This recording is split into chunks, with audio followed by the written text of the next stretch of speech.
আসসালামু আলাইকুম দর্শক। ইসরায়েল ইরানের উপর ভয়াবহ হামলা চালিয়েছে, এটা সত্য। ইরানকে রীতিমতো তছনছ করেছে। কিন্তু এত কিছুর পরেও ইরান যখন পাল্টা হামলা চালিয়েছে, ইরান যখন ফনা তুলেছে, তখন ইসরায়েল কি ভালো আছে? না দর্শক, অবশ্যই ভালো নেই। তারা কল্পনা করতে পারেনি যে ইরান এমন ভয়াবহ হামলা করতে পারে, এবং এই হামলার পরিস্থিতি এমনই ভয়াবহ যে ইসরায়েলিরা এখন রাত কাটাচ্ছে বাংকারে, এবং সেখানেও তারা আতঙ্কগ্রস্ত। সেই ছবি প্রকাশ পেয়েছে এবং সেই তথ্য এবং সংবাদ গণমাধ্যমে আসতে শুরু করেছে যে কি পরিস্থিতির মধ্যে তারা বাংকারে জীবন কাটাচ্ছে। রাত হলেই তারা বাংকারে ঢুকে যাচ্ছে। ইসরায়েল হচ্ছে একটা যুদ্ধবাজ দেশ, দর্শক আপনারা জানেন, এবং সেই কারণে তারা তাদের অভিজাত নাগরিকদের রক্ষা করার জন্য বিশাল আকারে সুরক্ষিত বাংকার করেছে শহরের নানা প্রান্তে, এবং সেসব বাংকারের মধ্যে তারা ঢুকে যাচ্ছে। তারা জানে আজ হোক কাল হোক আরব বিশ্ব ইসরায়েলের উপর হামলা চালাবে, কারণ ইসরায়েলের এই ধরনের উদ্ধত্ত, এই ধরনের আগ্রাসী যুদ্ধ মনোভাব এটা বরদাস্ত করবে না। এবং আরব বিশ্ব যখন নাকি ঐক্যবদ্ধ হয়ে হামলা চালাবে, তখন তাদের বাঁচার জন্য একমাত্র পথ হচ্ছে আপাতত প্রাথমিকভাবে বাংকারে যে নিজেদেরকে লুকিয়ে রাখা। এবং নেতানিয়াহু প্রথম যখন নাকি শনিবার রাতে হামলা হয়, শুক্রবার রাতে হামলা করে ইসরায়েল, শনিবারে পাল্টা জবাব দেয়। প্রথম রাতেই কিন্তু বেনিয়ামিন নেতানিয়াহু, ইসরায়েলের প্রধানমন্ত্রী, তার প্রতিরক্ষা মন্ত্রীকে নিয়ে বাংকারে ঢুকেছিল, এবং বাংকারে বসে বসে সেই মিটিং করেছে। অন্যান্য মন্ত্রীরাও পরে সেখানে যোগ দেয়।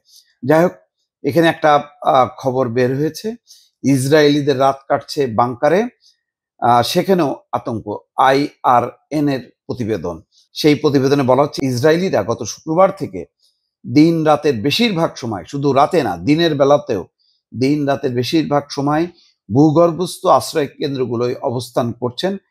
ইরানের বিরুদ্ধে তেল আবিব প্রশাসন আগ্রাসী হামলা শুরু করার পর তেহরানও ইসরায়েলের প্রতিশোধমূলক পাল্টা হামলা চালিয়ে যাচ্ছে। এমন পাল্টাপাল্টি হামলায় ইসরায়েলের স্বাভাবিক জনজীবন কার্যত থমকে গেছে। তাদের যেই নর্মাল লাইফ, যেই তেল আবিব বা জেরুজালেমের মূল সিটিগুলোতে, সেই নর্মাল লাইফ আর এখন নেই। সর্বত্র আতঙ্ক আর সর্বক্ষণ তারা মনে করছে যে এই বোধহয় ইরান থেকে কোনো ক্ষেপণাস্ত্র ছুটে আসলো। ফলে তারা তাড়াহুড়ো করে কাজ সারছে এবং দ্রুত গতিতে কাজ সেরে বাংকারের ভিতরে অবস্থান নিচ্ছে। তেমনই বলা হচ্ছে, ইরানের হামলার আশঙ্কায় ইসরায়েল জুড়ে নিয়মিত সাইরেন বাজছে। মানুষ আতঙ্কে ছুটছেন ভূগর্ভের আশ্রয় কেন্দ্রে। আকাশপথে সম্ভাব্য হামলার বিষয়ে সতর্ক করতেই এইসব সাইরেন বাজানো হচ্ছে। ইরান 5 দিন ধরে হামলা অব্যাহত রাখায় ইসরায়েলিদের বারবার আশ্রয় কেন্দ্রে যেতে হচ্ছে। অনেকে বারবার এই ছুটোছুটির ভোগান্তি এড়াতে রাতেও বাংকারেই অবস্থান করার সিদ্ধান্ত নিয়েছেন। কিন্তু ইরানের শক্তিশালী ব্যালিস্টিক ক্ষেপণাস্ত্রের বিরুদ্ধে বাংকারগুলো ইসরায়েলিদের সম্পূর্ণ সুরক্ষা দিতে পারছে কিনা তা নিয়ে সংশয় দেখা দিয়েছে। এখন যে শক্তিশালী ব্যালিস্টিক বোমা তারা ক্ষেপণাস্ত্র ছুটছে, সে তাতে শঙ্কা যে সেই বাংকারে যেও আঘাত হানতে পারে, বা উপরে এত বেশি ভূকম্পন হতে পারে বা গর্ত তৈরি হতে পারে যেটি বাংকারকেও ধ্বংস করে দেবে। ফলে ভূগর্ভের আশ্রয় কেন্দ্রে ঠাঁই নেওয়ার পরও আতঙ্কে দিন পার করছেন ইসরায়েলিরা। মুঠোফোনে ইসরায়েলিদের ধারণ করা ভিডিওতে ইরানের হামলার পর বাংকারের ভেতরে আতঙ্ক এবং বিশৃঙ্খলা পরিবেশ তৈরির নানান চিত্র কিন্তু যোগ মাধ্যমে সবাই দেখছেন, এবং তারা বুঝতে পারছে যে কি ধরনের আতঙ্ক তাদের উপর ভর করেছে। ভিডিওতে দেখা যাচ্ছে শক্তপোক্ত দেয়াল এবং ছাদ ইসরায়েলিদের মাথার উপর ধসে পড়ছে। আতঙ্কিত এবং অবিশ্বাসী হতবাক লোকজন সাহায্যের জন্য দিক বিদিক ছুটছেন। ইরানের সশস্ত্র বাহিনী আগেই বেসামরিক ইসরায়েলিদের সতর্ক করে বলেছিল তারা যেন দখলীকৃত ভূখণ্ড পুরোপুরি ত্যাগ করে। ইরানের বিরুদ্ধে আগ্রাসী হামলা চলাকালে বাংকারগুলো তাদের রক্ষা করতে পারবে এমন আশা যেন তারা না করেন।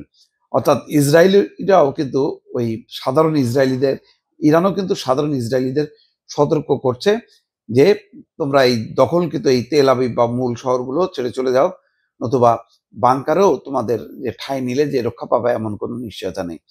গত রোববার ইরানের সশস্ত্র বাহিনীর মুখপাত্র কর্নেল রেজা সাইয়াদ বলেছেন, দখলীকৃত অঞ্চল ত্যাগ করুন এবং অপরাধী প্রশাসনকে আপনাদের মানব ঢাল হিসেবে ব্যবহার করতে দেবেন না। তিনি বিশেষভাবে উল্লেখ করেন, বাংকার যেখানে আশ্রয় নেওয়া ইসরায়েলিদের পূর্ণ সুরক্ষা দিতে পারবে না। কোনো উস্কানি ছাড়াই ইসরায়েলি প্রশাসন গত শুক্রবার রাতের আধারে ইরানে হামলা চালায়। এই হামলার লক্ষ্য ছিল আবাসিক ভবন সহ সামরিক স্থাপনা। হামলায় ইরানের শীর্ষস্থানীয় কয়েকজন সামরিক কর্মকর্তা নিহত হয়েছেন, আর বাড়িঘর লক্ষ্য করে হামলার ফলে বেসামরিক নাগরিকদেরও প্রাণহানি হয়েছে। আক্রান্ত হওয়ার অল্প সময়ের মধ্যেই ইরান প্রতিশোধমূলক পাল্টা হামলা শুরু করেছে। ইরানের ক্ষেপণাস্ত্র তেল আবিব, হাইফা সহ ইসরায়েলের একেবারে ভেতরের বিভিন্ন স্থানে আঘাত এনেছে এবং সেই পরিস্থিতি দর্শক এখনো চলমান। সর্বশেষ পরিস্থিতি এবং আপডেট নিয়ে নিশ্চয়ই আপনাদের সামনে আবার হাজির হব। ভালো থাকবেন। আল্লাহ হাফেজ।